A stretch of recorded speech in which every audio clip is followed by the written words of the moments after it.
"This is a matchmaking service?" asked the doctor, a concerned look on his face. "This is the Garden of Eden," replied his host with a smile. The doctor looked around the room with a raised eyebrow and growing discomfort. The elaborate advertisement for the service promising to find your perfect partner had conjured images of a posh office with cushioned chairs, pictures, profiles, and employees in business casual attire. Instead, he found himself in an artist's studio. A stained concrete floor spread across the vestibule to whitewashed wooden walls. A variety of paintings, everything from portraits to landscapes, adorned the walls. Some remained half-finished. His eyes lingered on a particularly colorful impressionist piece. Vibrant green and blue sprung from its depiction of a verdant garden or forest encased in ice. Violently sharp icicles hung from blooming flowers. The doctor could almost feel a chill in the air while looking at it. He forced his attention back to the apparent owner of the studio he found himself in. "Dr. Charles Ellingson," he said, extending his hand towards the woman in front of him. "I know," she said with a sly grin spreading across a broad, thin-lipped mouth. "Nice to meet you in person, Chuck." He frowned in reply. "I prefer Charles," he said, trying to keep his voice steady. "I'm sure you do, Chaz," she said without a shred of remorse. "I'm Vidalia. I answer to Ved, Dahlia, Vedi, or any other permutation you can think of while you are my client." She turned towards the doorway behind her and waved him onwards. "This way, please." As he followed her, Ellingson studied the strange woman. Jet black hair fell down her back and almost to her knees. Although not pretty in a traditional manner, there was a certain allure about the tall, pale-skinned woman. It even seemed to transcend the baggy, nondescript clothing she wore, splattered with paint and plaster. He put it into words in his mind, thinking that it was as if someone had used an ancient, Roman statue as a mannequin in a thrift store. Entering the next room, the point was driven home further. "These are some examples of my work," said Vidalia, spreading her hands to encompass the large room, filled with at least a dozen statues of men and women. "If you see anything you like, let me know, but I can do better for you." The doctor couldn't place the girl's subtle accent. If put to the test, he would have guessed Russian, but there was just something off about it. "I was under the impression that I was here for the purposes of finding a girl, not a statue," he said, growing impatient. His host smirked. "Many of them are girls," she said in an enraging, matter-of-fact tone. "I understand your confusion, though. The ones in here are only examples, too many flaws for the liking of their commissioners. Let's continue." She headed through the forest of statues to a doorway on their left. As Ellingson followed, he glanced at the stone figures. If she had carved them, the girl did indeed have talent. They were exquisitely detailed, but he found the lack of emotion on their faces off-putting. The dead expressions and closed eyes reminded him too much of the cadavers back in med school. Many had cracks and chips in them. Flawed, indeed. The small room of statues did nothing to prepare him for the next room. "Welcome to my viewing room." Ellingson's jaw dropped as he entered a long, narrow corridor filled to near capacity with female forms. The statues stood along the sides of a narrow, red carpet like a gauntlet stretching far to his right and around a curve. The varied sizes, shapes, and colors defied belief. A goddess-like figure of crystal rose towards the ceiling ahead of him. Across from her, there was a statue of more normal proportions but formed from pure, black onyx. From monstrous to benign, The statues took on every shape imaginable. Had this woman carved all of these?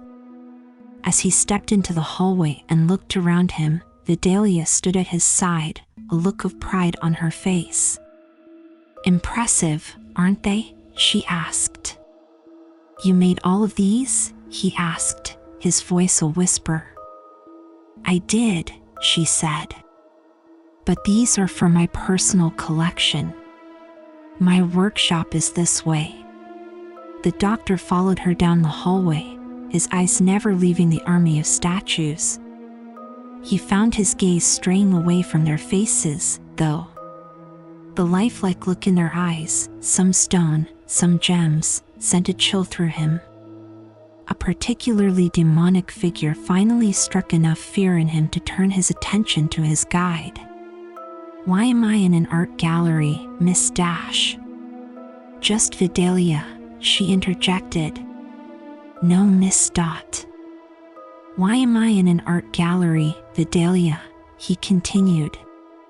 "Your advertisement promised finding my perfect partner, Dot." "Because she doesn't exist, Doctor," she said, turning her head and giving him a sidelong wink. "But she will. You see, no one's perfect person exists in the real world. People have flaws. People have problems. That girl you see in your mind's eye, in your dreams, will never be a reality. I seem to notice that people fall in love all the time, though," said Ellingson as they reached the bend in the corridor. Turning the corner to their right, he noticed that the statues were becoming more normal. None of them towered above them or contained the inhuman traits of the others. "People will not admit it, of course," said Vidalia. "Simple infatuation will make them blind to most flaws. But they'll always see something, always know something they would make different. Whether it's wishing they could be a better cook, hoping they will stop liking country music, wanting them to have bigger, anatomy, or wishing they would stop frowning every time they caught their reflection in a window, everyone has something they would change. I hear quite often from couples that they wouldn't change a thing about their partners," said the doctor. "Lies," said Vidalia, her voice as cold as ice. "Whether they know it or not." "You make people seem shallow," said Ellingson, apparent skepticism in his voice. "On the contrary," she said, stopping and turning to face him. "People may think they know what superficial things they want, but they have to dig deep to find what they really want, what they really need." She moved closer and put a finger to Ellingson's chin, drawing his gaze up directly into her eyes. He had not noticed before that she was slightly taller than him. Her eyes shone an icy blue as she studied him. "And I can tell exactly what they need, even if they cannot." She released his head and moved towards the line of statues to their side. "And what do I need?" he asked, catching his breath. "An interesting case, to be sure," said his host. "A doctor filled with fear and doubt, a man perpetually striving to be better. But you doubt you'll ever be good enough, right, Chuck?" "Now, wait a minute," said Ellingson, his voice raising. Vidalia interrupted before he could continue. "You've been betrayed before." His mouth hung open for a moment and then snapped shut. "You don't trust anyone, do you? I wonder what a man like that could use in his life." She ran her hand down the carven hair draped across the shoulder of a statue to their left. She continued on past a few more, running a finger over one's arm. "Not the harlot, of course," she said, moving away from a figure over-sexualized to the point of ridiculousness. "Too many bad memories, I would think." "How do you know these things?" he asked, his voice low. "I try," said Vidalia. "Perhaps the doting housewife?" She moved towards a matronly figure that was like something out of an old sitcom. No, too unimpressive. You want something you can show off. Ellingson wanted to take offense. He wanted to say she was generalizing him. He couldn't. Not the trophy wife either, she said, bypassing a svelte form that would not have looked out of place on a fashion show runway. A bit one-dimensional, wouldn't you say? I would say, as statues, they are all a bit one-dimensional, he replied. His host ignored him. Intellectual, adventurer, submissive, she said, walking by the next three. No, no, and no. What does this have to do with what I came here for? Asked Ellingson. I am not interested in adding to my art collection. That was not entirely true. Any one of the statues would be the masterwork of most artists. Unlike the earlier statues, the expressions on these were animated and intricate, some joyous, some heartbreaking. Perhaps, said Vidalia, stopping in front of an imposing statue, beautiful and proud, its eyes on some faraway, invisible horizon. A queen. Ellingson could see the royalty in the figure's bearing. He could barely stand to look up towards the fierce gaze blazing out of stone eyes. He almost knelt. A bit too strong for you, Chuck, said Vidalia. But close. She leaned down slightly and looked into his eyes again with a calculating gleam, rubbing her chin lightly. A smile crept over her face. I think I know. And what do you think I need, Vetty? He asked, stressing the nickname. It's simpler than I thought, she said. And more complicated at the same time. You need someone that can take that doubt and fear that drives you and throw it out the window. Someone that can pull you back from the brink when you despair. Someone that can make peace with people when you're too you. Someone that would never in a million years add to your stress. You need an angel. Sounds too good to be true, said Ellingson. Now you're getting it, said Vidalia, her eyes flashing as she shot a finger back towards him. It is too perfect to exist, but I can make it real. Goosebumps ran over Ellingson's flesh as he listened to the sculptor in front of him spout madness. Even though he couldn't believe what she was saying, her eyes remained maddeningly lucid. He had seen people go insane before. She didn't have that look in her eyes. He decided to humor her a bit longer. It didn't help that he was afraid to turn his back on her. She motioned for him to follow again. A moment later, they reached the end of the statue-lined hallway and stood in a huge workshop. The walls appeared to be solid marble. Vines and flowers climbed along every surface and filled planters along the edges. Dozens of huge blocks of stone surrounded them. The perimeter of the room was lined with pristine blocks of every type of stone one could imagine. In the center of the room, frames and ladders surrounded half-revealed, rough-hewn statues. Dust and debris littered the floor. Now, Chuck, she said. I wonder what type of stone your little angel could possibly be made of. She moved to the edge of the room and began to study the massive hunks of rock as carefully as she did the statues themselves. She ran a hand over one with a coarse, speckled surface. Granite? No, far too rough. Too difficult. She moved on to a translucent, white block. What are your feelings on marble?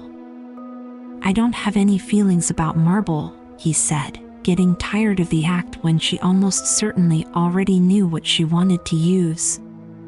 No feelings? Well, we can't do that, then. Too predictable anyways. A tan, striated stone was next.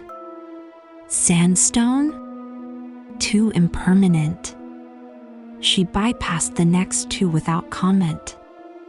"You don't seem like an obsidian man," said Vidalia, passing by a shimmering black pillar. "What do you mean by that?" asked Ellingson. "Too many sharp edges," said his guide with a leer. "But this is something I can work with." She stopped in front of a block of snow-white stone. Seeing it, something about it intrigued the doctor. Perhaps it was the way the light reflected off of it or the softness it exuded, but he stepped towards it and slowly ran a hand down its surface. If he didn't know better, he would have thought it felt warm. He thought he felt a dull thud echo from inside it. "What is it?" asked Ellingson, his voice awed. "Alabaster," said Vidalia with suppressed glee. "I like this one," he said. "So, Dr. Chuck," said Vidalia, moving between him and the stone. "I just need your confirmation and we can continue the process of finding you your perfect woman. Do you put women through this same rigmarole when they call you looking for a man? Well, if you're into guys, I could take you down the other wing of my gallery. I don't judge." "I'm sure you do," said Ellingson. He thought about just turning around and leaving, his distrust of his host mounting, but he kept looking behind her at the towering, ivory block of alabaster. He didn't know what drew him to it, but it was irresistible. He had stopped believing this was anything other than an elaborate con, but, for some reason, he had to see it out to the end. "Clock's ticking, Doctor," she said. "Fine," he said. "I have no idea what the hell is going on here, but go ahead with whatever. How much is this going to cost me?" A broad, sadistic grin grew on Vidalia's face. "Only a drop of blood, Chuck." "What?" Without warning, she shot her hand towards him, fingers splayed. For a moment, he was unaware of what had happened, but then felt a sharp pain on his arm. Looking down, he saw that one of her fingernails had cut his arm. Blood was already beginning to flow from the wound.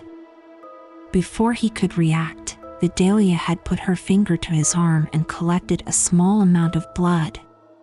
"What was that for?" roared Ellingson, slapping a hand onto his wound. His host merely smiled. "Witness the wonders of a dead world, Doctor," she said, lightly touching the crimson droplet to the flawless surface of the alabaster. He was about to yell more, but then something strange began to happen.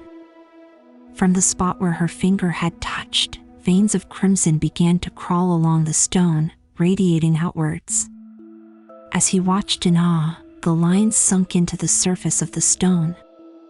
Loud cracks echoed across the room as the veins of blood permeated the stone, leaving a web of fissures across its entirety. Vidalia backed away from the block as the sound became a deafening staccato. Then, all at once, the noise stopped. "What's happening?" asked Ellingson. The artist remained silent. He was about to ask again when the shattered stone of the block gave way all at once, collapsing to the floor in an ivory landslide. For a moment, the air was thick with dust and he could see nothing. Then, as the air cleared, his jaw dropped as he saw the vision before him. A perfectly formed statue of a woman stood where a solid block had been not a minute before. He could not believe what he was seeing. Even compared to the masterpieces he had already seen, this sculpture was flawless. She stood in stark, white glory, hands folded over her heart. A light, flowing robe covered her body. Snowy curls surrounded a bowed face that seemed to be asleep with eyes lightly closed and mouth slightly open. "She's an angel," said Ellingson, giving voice to his thoughts without realizing it. "Ladies and gentlemen, I think he finally gets it," said Vidalia to an audience of statues. "What now?" he whispered, still frozen in amazement. "Now you wake up. Oh, and I really should have mentioned that you only have 4 days. Sorry." Everything around him went black in an instant. Somewhere, in the distance, he heard a loud crack and the sound of his own scream. Charles Ellingson awoke to the blaring sound of his alarm clock. His eyes shot open and he saw that he was in his own room, and it appeared that everything was normal. He slammed a hand onto the sleep button of the alarm clock and rolled over painfully in the bed. He took a few minutes to make sure he was in the real world again. He was never one to have dreams as vivid as the one he had just awoken from, but he supposed the night before must have gotten into his subconscious. Dragging himself out of bed, he felt a dull pain in his arm. He looked at it, almost expecting to see a scar, but he only saw a slight red mark. He must have banged it on something in his sleep. As he got ready that morning, he thought back to the day before. He had found an odd flyer in the mail from somewhere called the Garden of Eden. It had promised their service would find a person's perfect mate, much as the girl in the dream had said. "Vidalia," he muttered, half amused and half regretful. After another day of work at the plastic surgery center, he had been drained. Yes, some of his work was important and life-saving, but the majority of it he found uninspiring. At one time, fresh out of med school, he had had passion. His faith in humanity had faded since then, though. After a few drinks that night, he had decided to amuse himself by calling the number on the flyer. He thought he would get a laugh out of it at least, although, deep down, he knew he wondered if it might actually result in him meeting someone.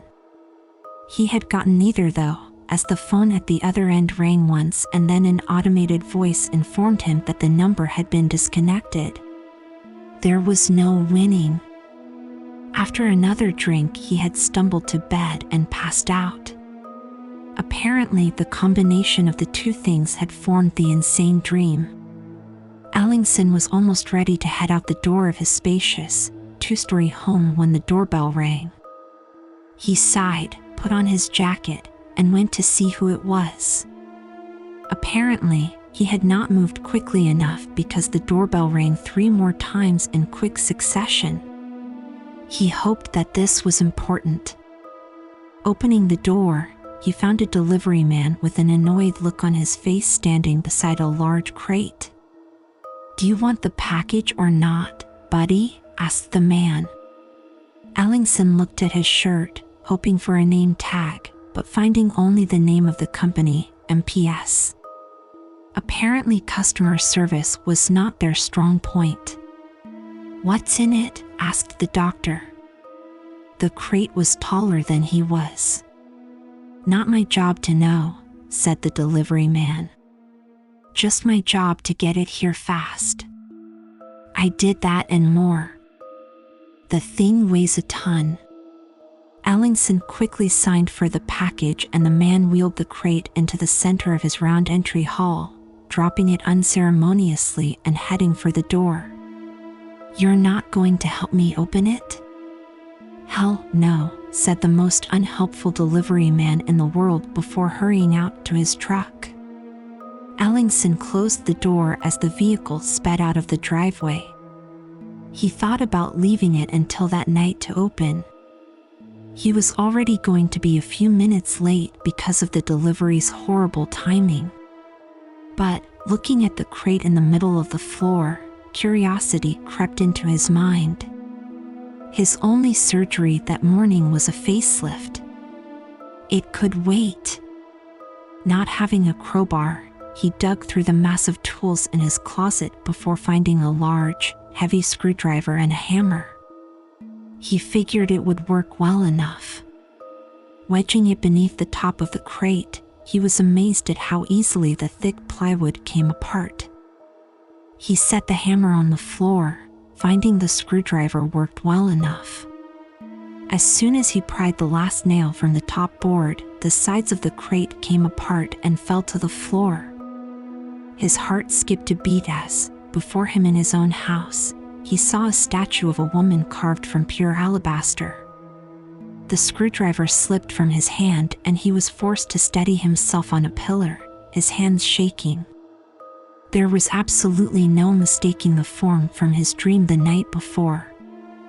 The folded hands, flowing hair, and dress blowing in an imaginary breeze were all the same. He didn't know how long he stood staring before he came to his senses and noticed a small piece of paper among the fallen plywood. He steadied himself, picked it up, and saw one sentence, written in an elaborate script. "What you put into your work, put into her." The note was only signed with a large V. He thought he knew what that stood for. The word work snapped him back into reality for a moment. His eyes flicked to a clock on the wall next to him and he saw that he would be at least half an hour late for work. He stared at the snow-white statue for a moment more and then pulled himself away from her. He had to get away from this and get his head right. He had to focus on work. As he closed the door behind him, he hoped he could. The first appointment, a 40-something socialite, was, as expected, infuriated by his tardiness, but he could not care less. Although Steadville, Tennessee, where he lived, was not a small city, his plastic surgery center was the only one in it. Any others were hours away, and he was better than any of them anyways. So he believed, at least. He spent the entire pre-surgery process trying to forget about what was waiting back at his house. He did as best as he could and, eventually, his hands finally calmed. During the surgery, as usual, his focus was like a laser. Just because he didn't believe in what he was doing did not mean he was going to do a poor job. The job paid the bills. The surgery was almost completely uneventful until the very end. As he had almost finished putting in the first stitch, his focus on how much smoother his patient's skin was, when it reminded him of the unnatural smoothness of the angel in his entrance hall. His hand trembled for a moment, just enough to make him uncertain. "Nurse," said Ellingson, "could you finish the stitches for me?" She raised an eyebrow towards him. It was a strange thing for him to not do everything himself. "I just remembered I have something very urgent to do." The nurse shrugged and took over. It was just as well. The one thing he had never learned how to do well was tie off stitches. He was horrible with knots. A short while later, he was headed back towards his office when he ran into Kendra Goodson, his assistant. "Miss Goodson," he said, stopping her in her tracks, "how many appointments do I have this afternoon?" "Only 3, Mr. Ellingson," she said with a broad smile. "Do you need me to shuffle them around?" "Just making sure," he said. "I may need to leave early today." "Anything I can help with?" she asked eagerly. There was a hint of innuendo in her voice. Ellingson sighed internally. Kendra's propensity for flirting with male coworkers was an ongoing saga that had caused 2 employees to leave the center. For the last month, he had been the new object of her attention. Trying to persuade her to act professionally had been unsuccessful, and there were veiled threats of a wrongful termination lawsuit if she was fired. To be fair, she was a fairly good assistant, so he just dealt with it. Never trust the pretty ones, he thought to himself. "No, just some personal issues," he replied.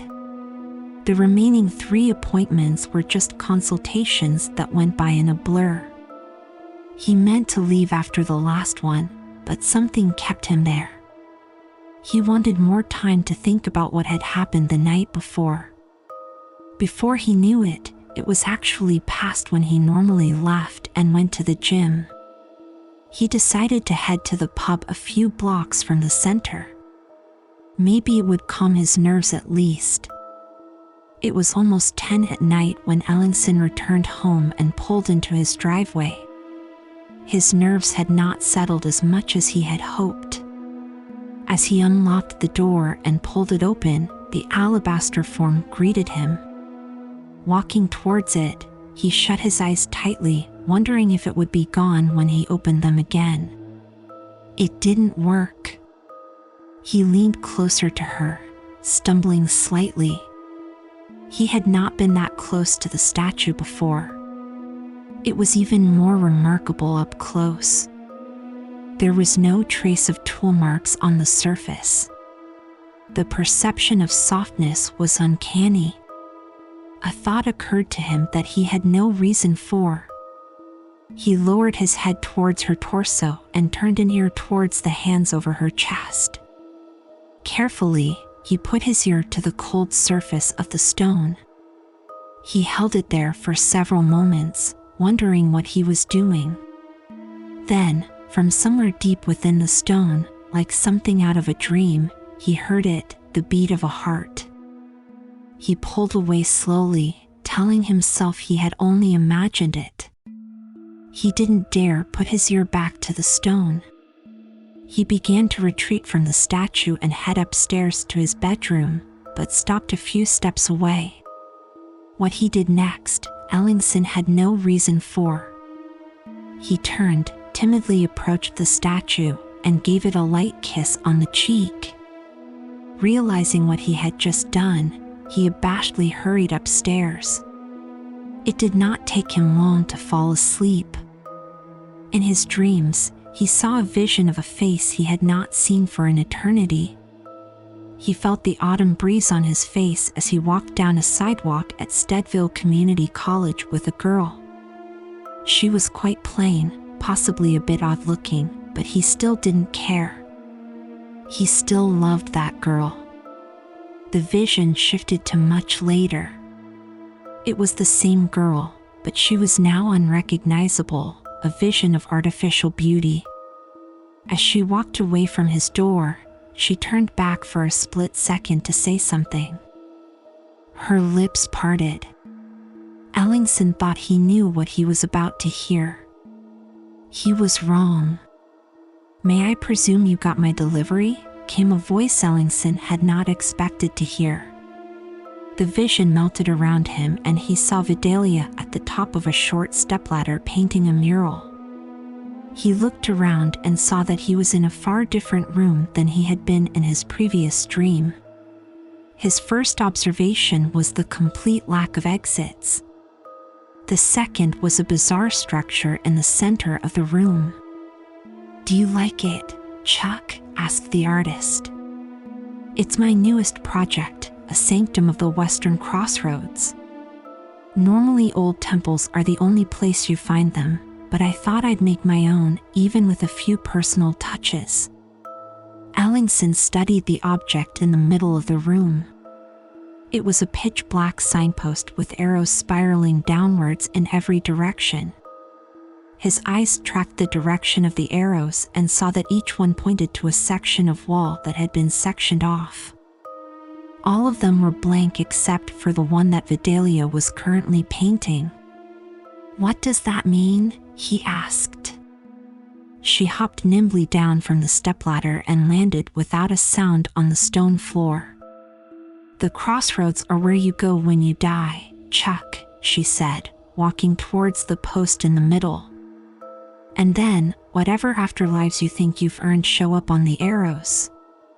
She grabbed the post below the arrows and swung around it like a gleeful child. "Oh, so many possibilities. Nocturne.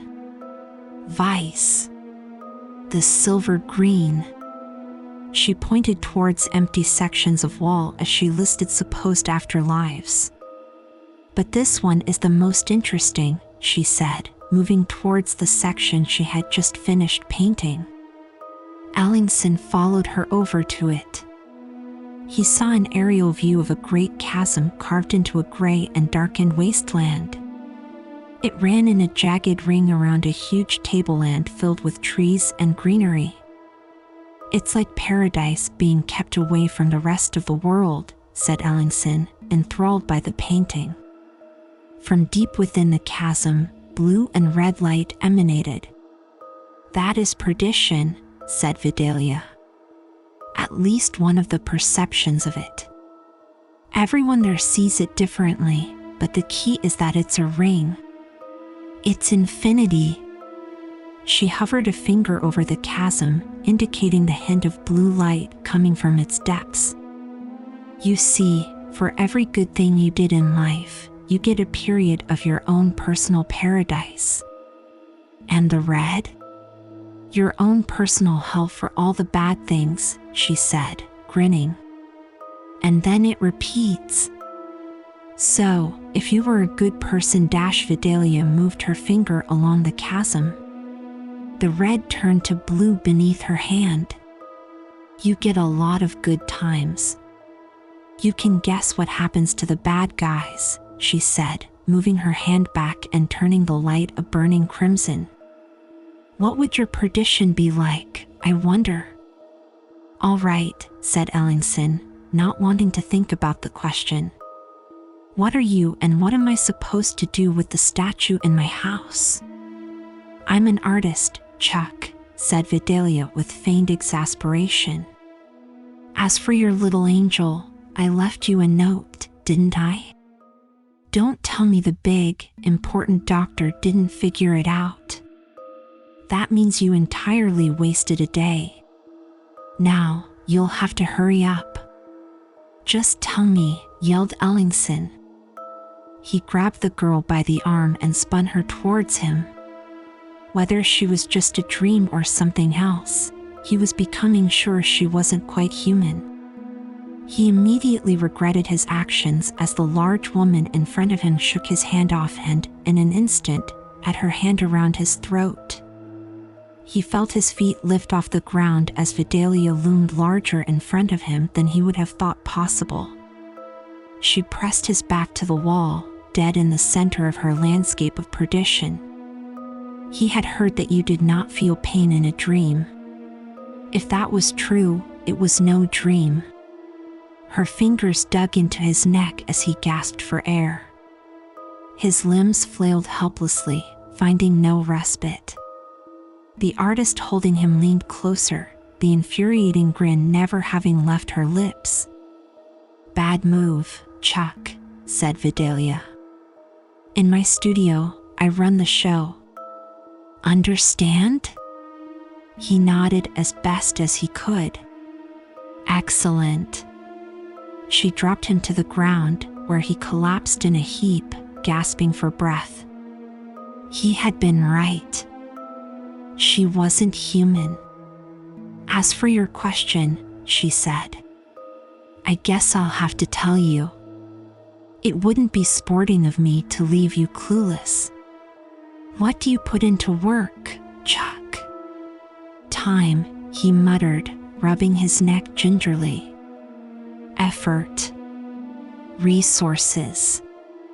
Think more metaphorically, she said. More physically. She bent down and rubbed one finger over his forehead.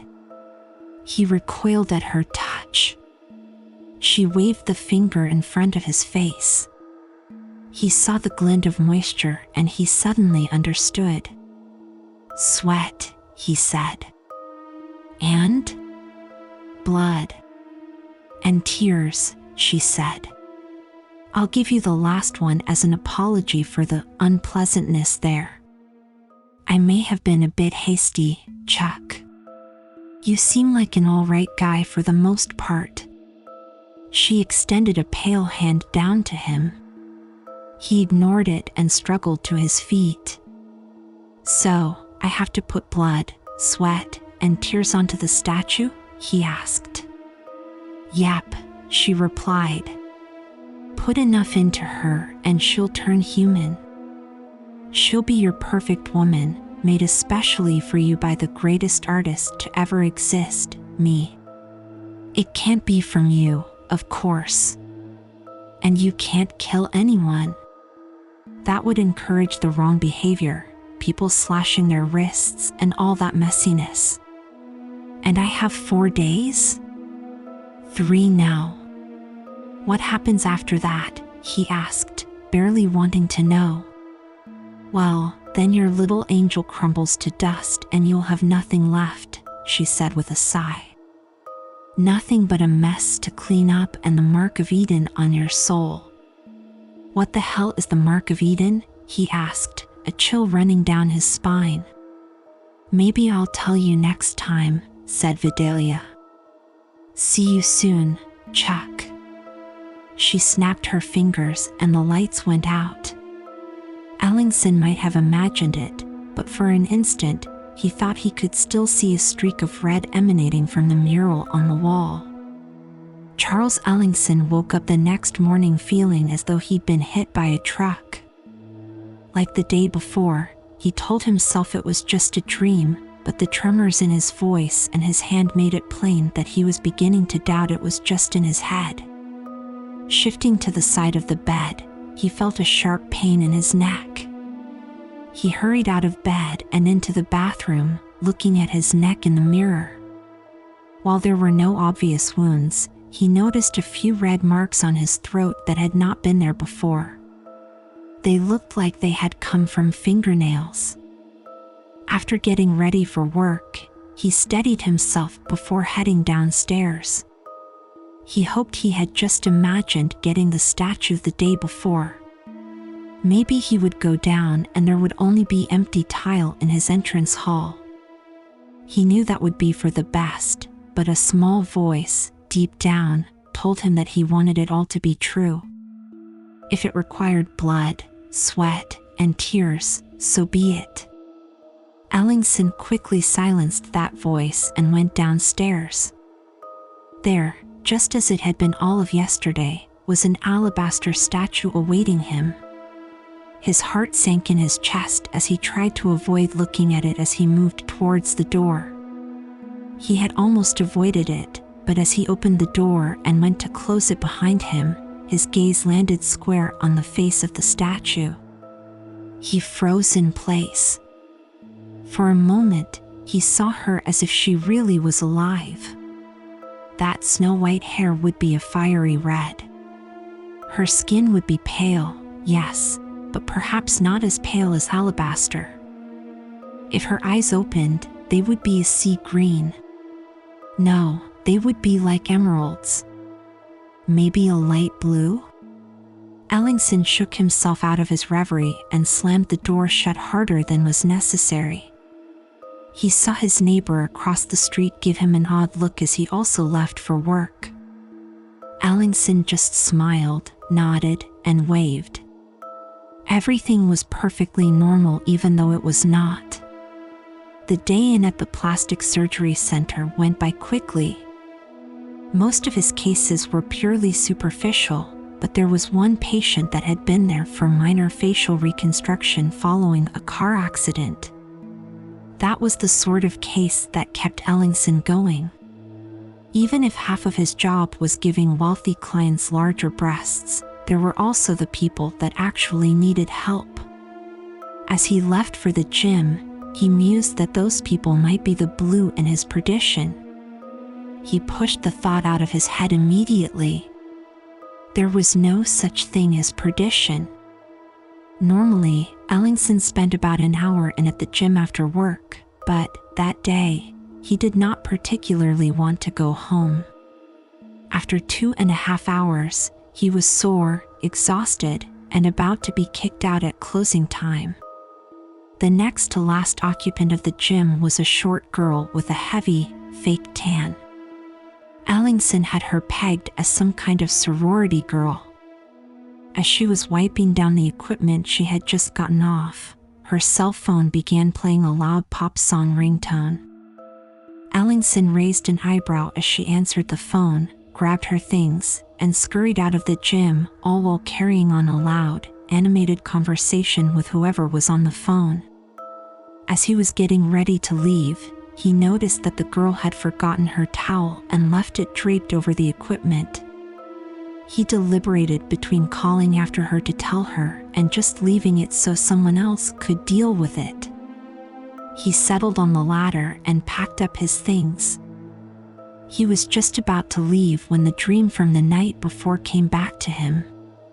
The entire time he had been working out, he had been able to force everything from the previous 2 days from his mind, but it all came flooding back. What had that tall, creepy woman said again? Blood, tears, and sweat? Ellingson looked back at the soiled towel draped over the seat at his side. While two competing trains of thought battled in his head, his eyes scanned the area. There was, for the moment, no one watching. Seeing no one side of the argument won out. He quickly grabbed the towel and walked out of the gym. He figured it would only take a small amount of sweat to prove the dreams were a complete fiction. Then, he could safely ignore them, knowing he was safe from any kind of consequence, any kind of mark. When he got home that night, he threw his gym bag onto the ground, bypassed the statue in his entryway, and acted as though everything was normal.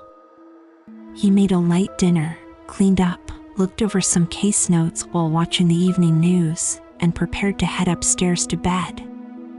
At the foot of the stairs, he stalled. He'd test the statue tomorrow, he had decided. Or maybe he would do it the next day. He had already put his foot on the first step when he pictured the icy blue eyes, long, black hair, and sadistic grin awaiting him when he closed his eyes. He had to do it now. He had to be able to prove it was all bullshit before he went back to the Garden of Eden. Ellingson steeled himself and walked over to his gym bag. The scent of sweat hit him as he opened it. For a moment, he thought he might just wash the contents of the bag and be done with it. That moment was very fleeting. He grabbed the damp towel and marched over to the pale sculpture in the center of his entryway. He looked it over again, the flawlessness, the beauty of it.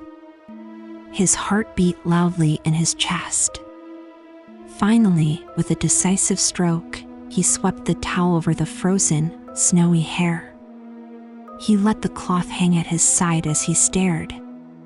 For a moment, nothing happened. He began to shake his head and turn away, knowing it was a farce, when he noticed something impossible. The pale stone he had touched with the towel slowly turned to off-white. Then, it turned pink.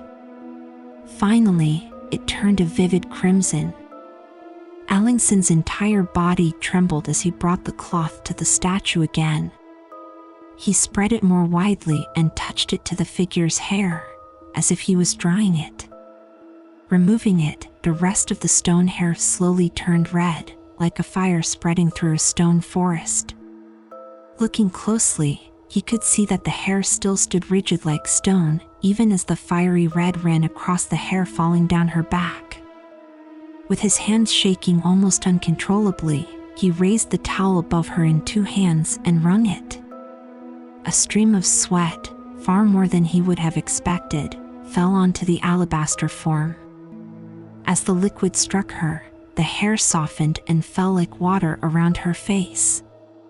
Ellingson's breath caught in his throat as a droplet ran down her forehead and over one eye. It continued down her face like a teardrop.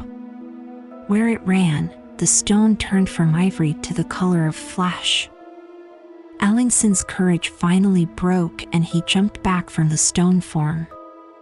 His back struck a pillar and he began to breathe heavily, his head spinning.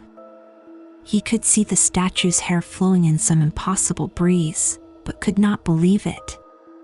It couldn't be real. As he continued to hyperventilate, the world around him grew fuzzy. His eyelids lowered with an angel in front of him. Darkness took him. Another vision of the past came to him in his dreams, walking into a classroom at Steadville Community College, shaking hands with a man that would quickly become his mentor, thinking that perhaps not being able to afford going to his dream college wouldn't be so bad after all. The vision shifted to the future, where he saw the same professor being led away in handcuffs by the police. It was never made public exactly how much he had stolen from the college, but rumors set the number very high. Ellingson made eye contact for a fraction of a second before turning away and storming into the lecture hall. The room he entered was very definitely not one he remembered from school. A now familiar figure loomed in front of him. "Who are you?" he asked, his voice revealing that he was ready to believe the answer. "I'm Vidalia," she replied. "I didn't think you'd have forgotten my name already, Chuck." She smirked and walked away. Ellingson realized he was back in the workshop she had originally taken him to. The artist herself had approached one of the half-finished statues in the center of the room and began to work on it with a chisel. "You know what I mean," he said, catching his breath and approaching her. "What are you?" "I'm glad you at least got her hair done," said Vidalia, ignoring him. "I mean, that red. It would have been a shame if you'd never seen that. You really have got to see the backside on her, though. Talk about a masterpiece if I don't say so myself." "What are you?" screamed Ellingson, his voice echoing through the workshop like thunder. "What is this freak show?" Vidalia's expression turned dour at the outburst.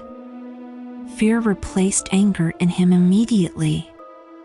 He should not have done that. "If you're going to be rude," said Vidalia, "I'll have to teach you a thing or two." With a swift motion from her hand, a vine running along the wall snapped off of the surface and whipped towards him, wrapping around his wrist. With another flick, his other hand was caught in the same manner. Within seconds, his body was entangled in vines and being lifted off the floor. Even through the terror, he couldn't help but be thankful there was no hand around his throat. "I am an artist," said Vidalia, moving towards him. She seemed to grow larger with every word and every step. "I was the greatest shaper of flesh in the entirety of the frozen garden." Her skin began to grow paler and more like stone. "I am the hand of Eden." He couldn't tell how tall she had become as she stood eye to eye with him dangling in the air of the workshop. "I am the aspect of creation." At her last word, the flesh that had become so much like stone fractured, cracks spreading like a web, the noise echoing through the workshop. From the crevices across her skin, small vines began to emerge. Her hair, long enough to reach the floor, began to move of its own accord. Ellingson, usually a bastion of reserve, let loose a scream that could not be contained. A lock of jet black hair shot upwards and wrapped around his face, suffocating his cries. The aspect put a finger to her cracked lips and quietly shushed him. "I told you," she said. "I'm in charge here. Please be quiet." The lock of hair released from his head and lightly floated back towards the floor. "I understand your surprise, but I'm not going to hurt you. Well, except for the thing last time. And the vines might be a bit tight. Sorry." "What the hell does that mean?" whispered Ellingson, careful not to raise his voice. "The aspect of creation?" The monstrous woman rubbed her chin for a moment, meandering away from him. "That," she said, "is a long answer. But I think we have time." She turned back towards him and crouched down, resting on her haunches. He couldn't help but notice that her clothes, which had been baggy before, now stretched taut over her entire form. "You see, Chuck, there used to be cities. And there used to be living gods in those cities. Then the gods died. very sad. She got up and circled a statue of an androgynous figure that had to be one of the gods she was talking about.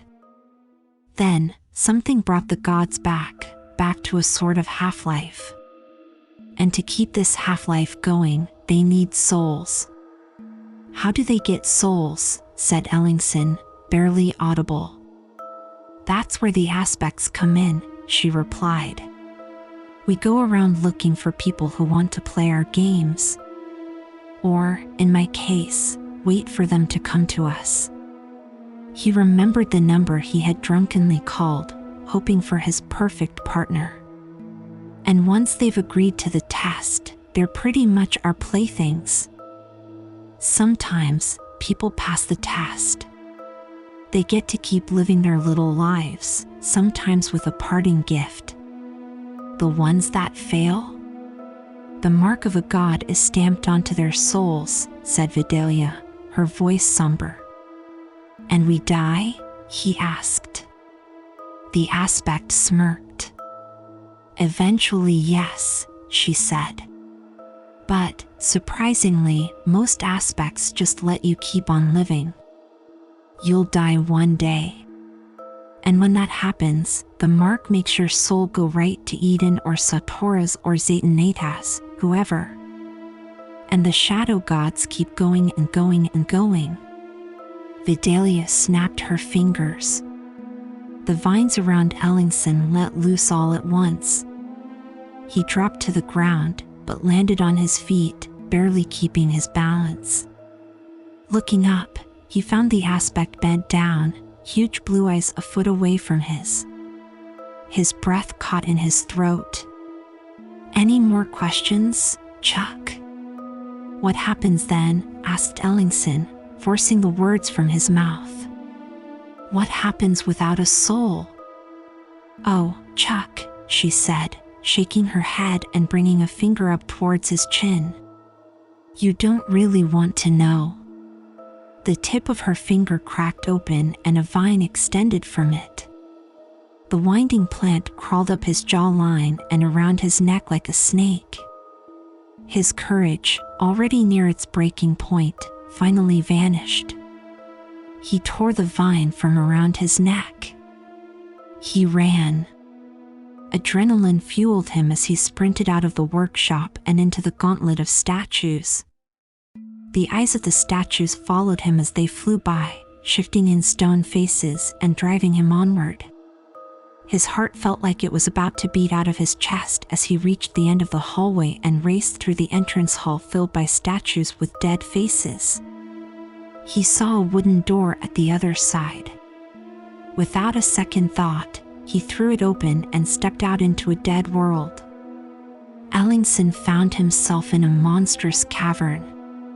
The sound of thundering water echoed off of frozen stone walls. High above him, the roof of the space looked like solid ice, allowing cold, blue sunlight though, softly lighting the cavern. Below his feet he could feel half-rotted planks of wood. Looking down, he could see through the holes of an ancient boardwalk and into an infinite abyss below. As a crack appeared in the wood beneath his feet, he jumped backwards and into the doorway of the studio, forgetting the danger and praying for solid footing. From that relative safety, he gazed out into a dimly lit city. It became apparent that the building he had just vacated sat on a huge, elevated platform hanging above a gaping sinkhole. His eyes followed a great waterfall up the wall of the pit and to an underground river flowing through a crumbling metropolis. Stone towers rose up towards the icy ceiling. Cascading tributaries wove their way through the ruins. And there, on an island at the very center of it all, a brilliant, emerald garden sprouted in the faint light of the frigid grotto. As he looked more carefully, Ellingson saw that every flower, branch, and blade of grass was coated in a layer of shimmering ice. Behold, said a familiar voice from behind him. The frozen garden of earthly delights. The ancient city of Eden. Ellingson knew he should be afraid. He knew he should probably be running out onto that boardwalk and into that dark, frozen city, but he had just noticed shapes moving among the ruins, shapes that shouldn't be moving. They weren't all human. "What are those things?" asked Ellingson, not daring to turn around. "The wealth of Eden was in magical stones," said Vidalia.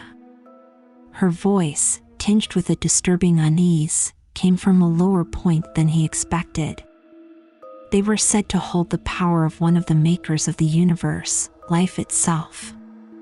When used on flesh and blood, the stones could heal almost any ailment short of death. When used on a statue, it could breathe life into the very stone." "Why do they look like that?"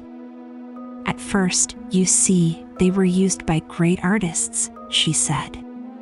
"They made living art, greater than anything ever seen. Then, as things always do, they were used for darker, stranger things." "Like what?"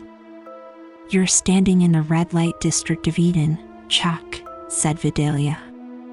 "The stone brothels of Eden could make anyone with money anything they desired and then bring it to life."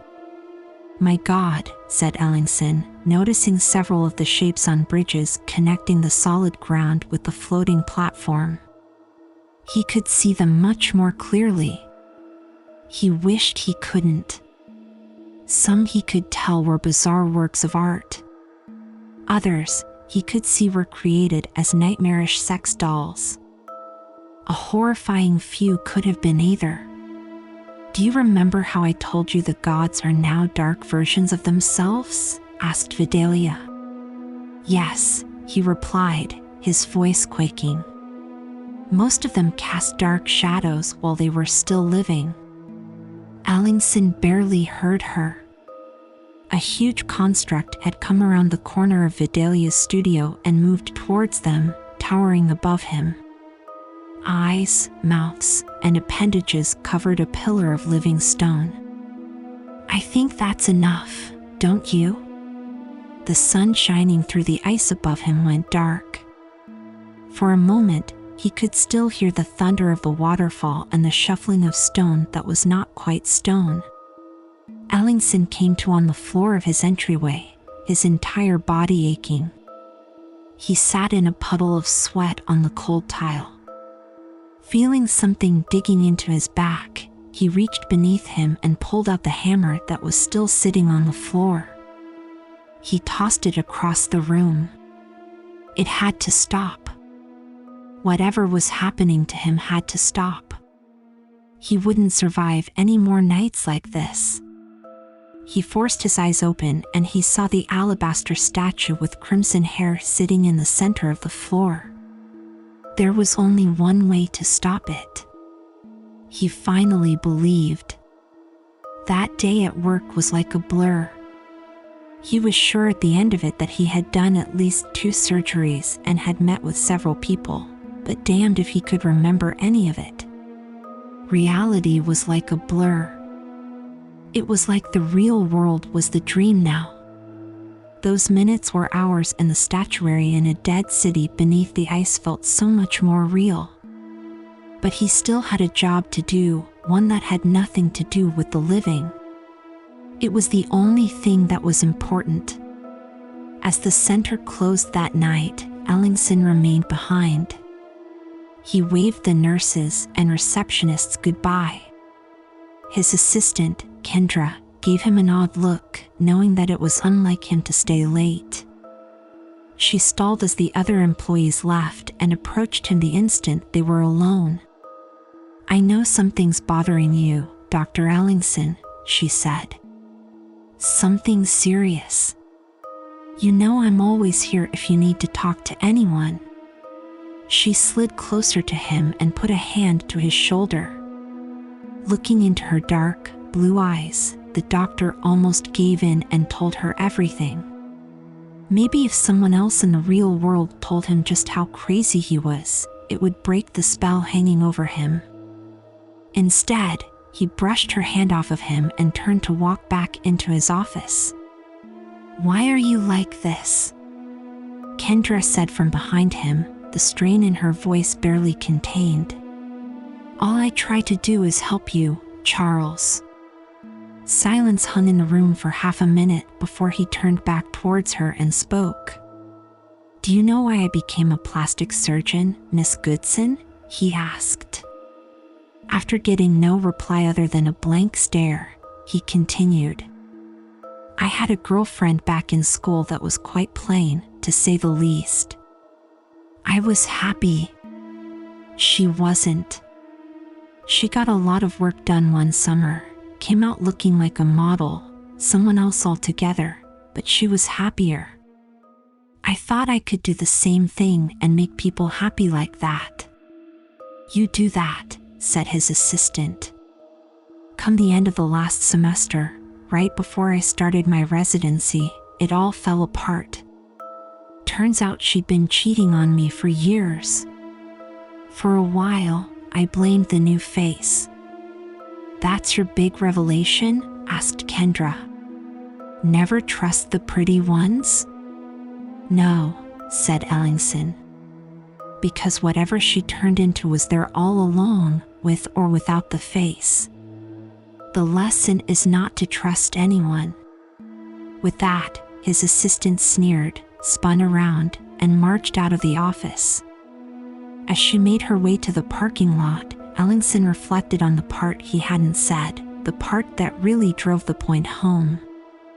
During that last night, he had told her she was the same as his professor after he stole all of that money. Out on the sidewalk, as she stormed out, she spun around and threw one last dagger. "Who do you think paid for all this?" she had asked, motioning to her face. As soon as the taillights of the last car had disappeared down the street, he made his way to their blood storage. As he opened the refrigerator, he eyed the bags of blood hungrily. He felt like some sort of vampire or ghoul, but desperate measures had to be taken. As he felt the cool air strike him, he began to pull out the plastic bags of crimson liquid and place them gently into the gym bag he had brought with him. He knew he couldn't take too many or someone would quickly notice.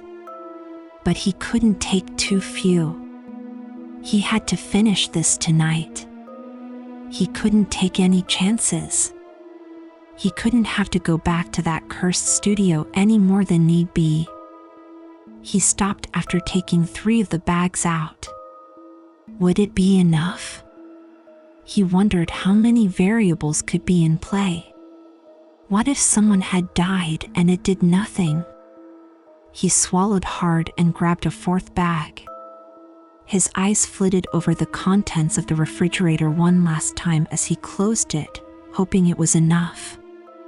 Pulling himself away from the blood storage, he grabbed his gym bag and walked briskly towards the exit of the building.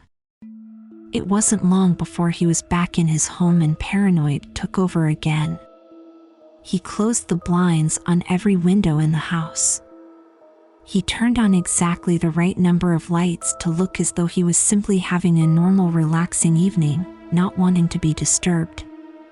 He thought about turning off his phone, but would that seem suspicious if someone called him? He briefly thought about how he would explain how he had met the strange woman who was suddenly living with him. He couldn't just hide her inside the house. He had to see her in the sunlight. As 100 questions swirled inside his head, he finally made his way back to the entrance hall, where, sitting on the tile around his angel, were 4 bags of blood. He gripped a chef's knife in one hand, deciding that subtlety had gone out the window at this point. He knelt in front of the statue that would soon not be a statue. This was more than freeing this girl from the stone. It was more than preventing his soul from being consumed by a half-dead god. It felt like his redemption. It felt like what his entire life had been leading to. Slowly, dramatically, like a ritual in a long ruined temple, he lifted the knife, then the first bag of blood, and slashed through the top. He lifted the open bag above the alabaster form and poured. The blood seeped down through the crimson hair and over the stone face. As it did, Ellingson saw the liquid begin to absorb into the stone, disappearing within seconds. The face that, aside from a thin streak, had just been pure white was now the color of pale skin. Being unable to resist, he put a finger to one cheek. It still felt like stone. He grabbed the next bag. At the second application of blood, the change in color continued down the torso of the statue. The hands folded over her heart looked almost alive. Half of the thin robe she wore had changed to a light gray. Ellingson had to resist touching her again. There was still too much stone, too much that could be damaged. "Please," he whispered softly to the empty room. "Please let this work." Again he slashed open a plastic bag and lifted it over the statue. As the crimson droplets ran down Stone's skin once again, her legs, barely visible beneath the flowing robe, lost their ivory tone.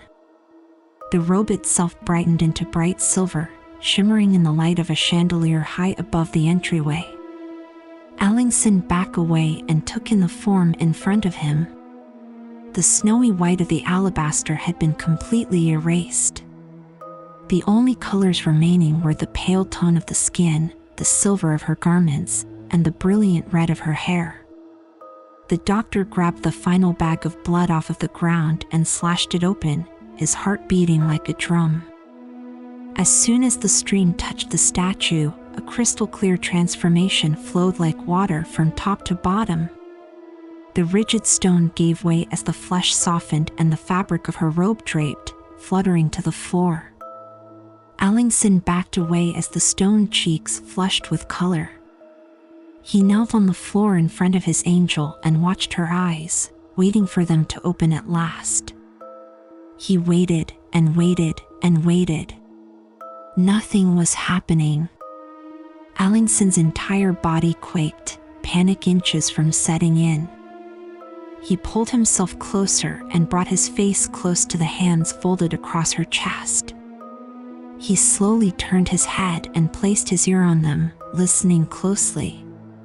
He could feel that the outer surface had turned to flesh, but just beneath it, there was still unyielding stone. That was not what he was searching for. From much nearer than before, just beneath the surface, a heart softly beat. He frantically looked around him on the floor, praying that one of the bags still contained even a droplet of blood. He grabbed one after another, gazing into the clear plastic, and grasping them as if trying to squeeze the blood from nothingness. The final bag fell to the floor with a dull plop and panic finally came. Whatever strength Ellingson had left in his legs left all at once and he fell to the floor, narrowly avoiding hitting the figure standing vigil in the center. A nonsensical babbling left his mouth as he stared up in the shining crystals of the chandelier above. He could feel the last day closing in. Anything could happen that would ruin everything. He might get arrested for stealing blood. He might be in a car accident. Hell, he could even oversleep. His eyes jumped from the light above to the pale face of the statue hovering over him. The peaceful countenance, even as motionless as stone, brought him back to some semblance of sanity. He did the only thing he thought might help. "I'm sorry," muttered Ellingson to the girl beside him. "I'm sorry I didn't bring you to life. You can forgive me, right?" He almost thought he could see a flicker of motion, of assent. "Of course you can," he said. "You're an angel after all." He took a deep breath and the panic began to subside. "Story of my life, you know," said Ellingson. "Nothing's ever good enough. Always one step away from perfect. I didn't want to be a plastic surgeon in the beginning. I wanted to be a heart surgeon. I wanted to save thousands of lives and be that guy everyone wants to be their doctor." He stayed there, lying on the floor and looking up at the closed eyes. "Top of my class," he said. "Not that it's that hard in Steadville, but still. I got accepted to John Barron's University. I had everything in the palm of my hand. Everything except money. My parents said it was too expensive and that Steadville Community College would give me a full scholarship. Guess where I ended up? Right back in this pit of a town that I wanted out of." Ellingson finally picked himself off the floor and sat there beside the statue. The wavering in his hands and voice had almost left entirely. "And after everything that happened, the scandals, the drama, the bullshit, where do you think was the only place that would hire me?" "That's right. The prodigal son returns." He reached out to touch her again, but thought better of it. "I should give you a name," said Ellingson. "But not yet. When you open your eyes and see me, the first thing I do will be to give you a name. I promise." With that, he stumbled upstairs and headed for bed. If he had listened closely, he might have heard the beating heart beneath the alabaster flutter when he mentioned giving her a name. Ellingson wasn't afraid when he found himself back in Vidalia's sanctum of the crossroads. He was past fear. He stormed through the room towards where she was putting the finishing touches on the bottom of a mural, back to the form he had originally met her in. He noticed that every other space on the wall was already painted. "You were really close there," she said without turning, taunting him half-heartedly. "Why do I suspect that it's not a coincidence that I was that close to making her real?" "Are you accusing me of something?" asked Vidalia. "Of course not," said Ellingson, arms crossed and eyes defiant. "So, back to normal? No stone skin? No vines? Would you like that?" asked the girl, turning around and gently putting down her paintbrush. "No, I don't particularly like doing that. It's only for effect once in a while." She walked over to him and turned around, admiring the finished painting. "And what's this one?" he asked. "Glorigon," she said softly. "The afterlife of heroes, kings, and saints." The mural depicted a shining, gilded street lined with elaborate palaces and enormous mansions, all pure gold, all sitting beneath a pitch-black sky. "I like it better than Perdition, I'll give you that," said Ellingson. "Got a chair?" "I think I'll just close my eyes and wait to wake up this time." Vidalia smirked briefly and then produced a small stepladder. "Will this work?" she asked. There was something different about her compared to the previous visits. She seemed more human. "Works for me," said the doctor. "Thanks."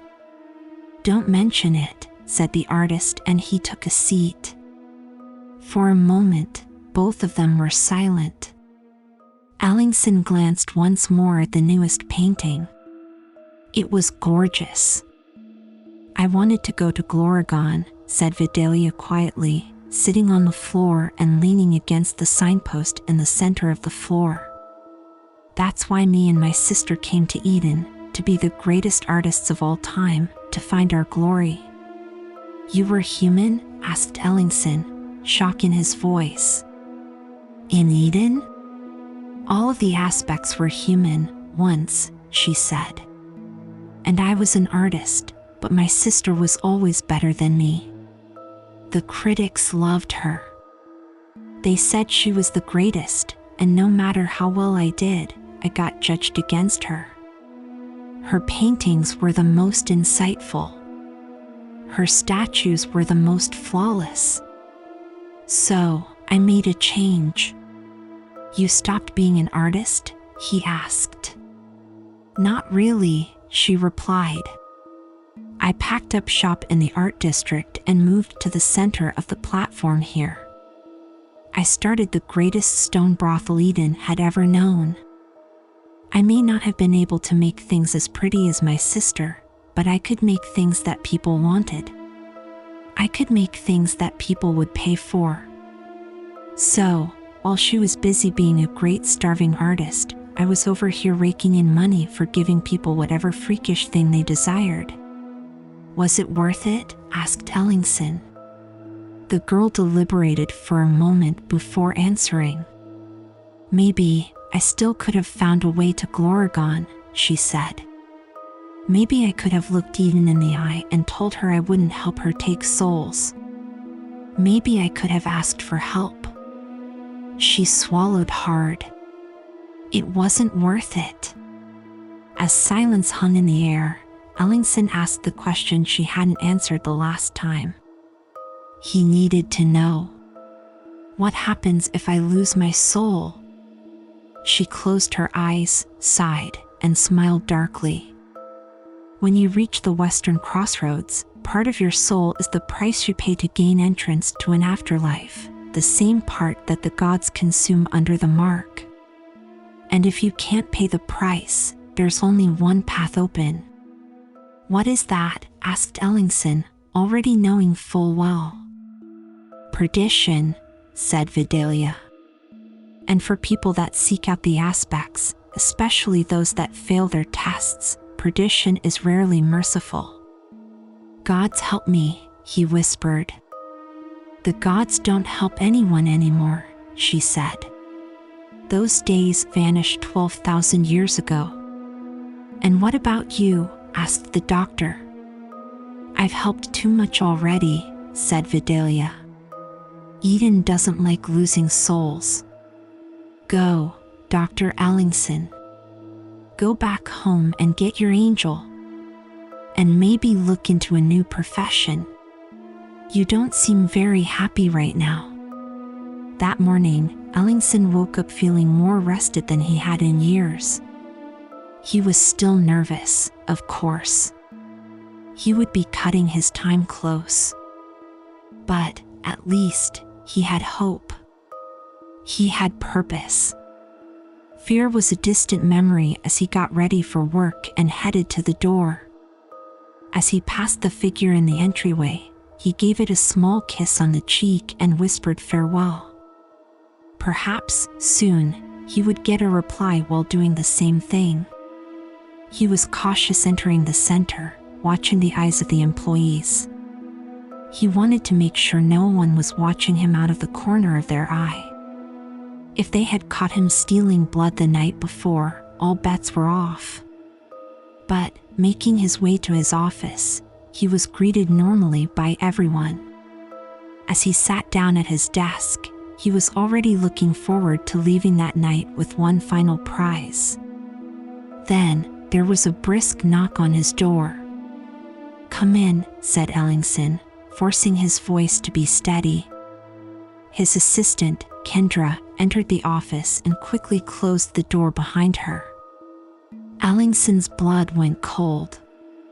"One of the nurses noticed that we seem to be missing a few units of blood this morning, doctor," she said. A gleam in her eye told him that this was not going to go well. So, I thought to myself, who do I know that has been acting oddly all week? Rage began to build in Ellingson's chest. He should have fired this girl a long time ago. So, I took a peek at the security tapes from last night and guess who I saw going to and from the blood storage with a big bag. "There's an explanation for that, I assure you," said Ellingson, trying to come up with that explanation. Then, in an instant, a plan came to him. He would have to play it perfectly, but he could salvage the day. He thought. "I'd love to hear it," said Kendra. "Or else I might have to turn you in, unless, of course, you could make it worth my while not to." He suddenly felt no qualms about his new plan. "If you must know," he said, I have been experimenting with a new treatment at home that can almost reverse the effects of aging. I needed blood samples to test my theory on. If it works, I'm going to make millions on it. You can't tell anyone." Seeing the look in her eyes, he had no doubts that it was going to work. "I want in," she said. "Or else I'm turning you in for stealing medical supplies. If this works, no one will care about a few packs of blood," he countered. "Get out of my office." "I'll tell them you're sexually harassing me," she said. "I'll say we're sleeping together. No one here will believe you." "It doesn't matter if they do," said Kendra. "When the authorities come in, it will be my word versus the thieves." "You wouldn't even be able to stomach what I'm doing," said Ellingson, his voice like ice. "Try me," she said. "Let's go see it." "Now?" "Yes, now," she said. "I'll follow you to your house." Ellingson sighed and got up, a metaphorical gun to his head. The two of them exited the office and headed for the exit. As they went by the receptionist's desk, the doctor briefly told them to cancel his appointments for the next hour. It might be longer than that if things went according to plan. Behind him, Kendra leaned over and whispered into the receptionist's ear. "We've got some business to attend to," she said, winking. Ellingson saw her plan. She wanted everyone to know that they had left together in the middle of the day. If he really did have a money-making treatment, it built up her extortion scheme. If she happened to disappear, well, he'd be the only suspect. It was a smart plan. In fact, there was only one flaw in it. She didn't know he had nothing to lose. Nothing except his soul. She followed him back to his house in her car. She had apparently had time to plan this out and did not trust them to ride in the same car. Accidents could happen. As they exited their vehicles and headed for the door, she got in a final jab. It would be her last. "Remember, Charlie," she said, making his blood simmer. "If anything happens to me, they'll know it was you. So, just let me see what this $1 million idea is and we can get on with our lives, okay?" "It should be right inside," said Ellingson, holding the door open. "Ladies first." Kendra gave him a doubtful look, but, assured in her plan, she stepped into the entryway. Only a square of light from the door was illuminated, the window blinds all still shut tight. She took a few steps inside. "You have lights in here, right?" she said impatiently. "Which way is it?" "Right in front of you," said Ellingson, flicking on the lights and shutting the door behind them. He silently clicked the lock. The entrance hall was suddenly illuminated. His beauty stood, perfectly still with hands folded, only feet in front of Kendra. Her jaw dropped slightly in disbelief. "This is your stupid project?" she yelled. "This is a statue. This is Dash." Her voice caught in her throat as she studied it further. She had initially seen it as a normal statue due to its stillness, but as her eyes made their way down her form, Ellingson knew she was seeing the softness of the skin and the silver robe swaying in the air. She was so awestruck by it that she didn't even hear the faint sound of metal scraping tile. "What is this, Ellingson?" said Kendra, her voice hushed. "Is this a real girl? Why is she like that?" She turned around to find the doctor with a chef's knife leveled at her throat. The blade was still stained by a few droplets of dried blood. The steel glinted in the light. "That is my angel," he said. "And now, you're going to head into the kitchen and we're going to talk." Kendra's eyes went wide as she saw the intensity in his eyes. She had no idea what was going on anymore. Her plan had fallen apart. The doctor led her into his kitchen and made her sit in one of his high-backed chairs. He swiftly opened a drawer and grabbed a roll of twine, the only thing he could think of. As fast as he could, he grabbed her arms, yanked them behind the chair, and tied them as thoroughly as he could. "I apologize for my poor hospitality, but you have really put me in a bind here," he said, not intending the pun, but snickering nervously anyways. "You see, this is the last day I have to make her real. I've done so much already. But I need more." "More what?" "Blood, sweat, or tears," said Ellingson. "I'll take what I can get. I don't suspect I have much time thanks to your little act." He grabbed the back of the chair and dragged her into the entrance hall, a couple of meters from his angel. All it would have taken was one more day, but you could not leave well enough alone. His voice rose to a maniacal pitch. "You're insane," screamed Kendra. "Blood is not going to make that thing come to life."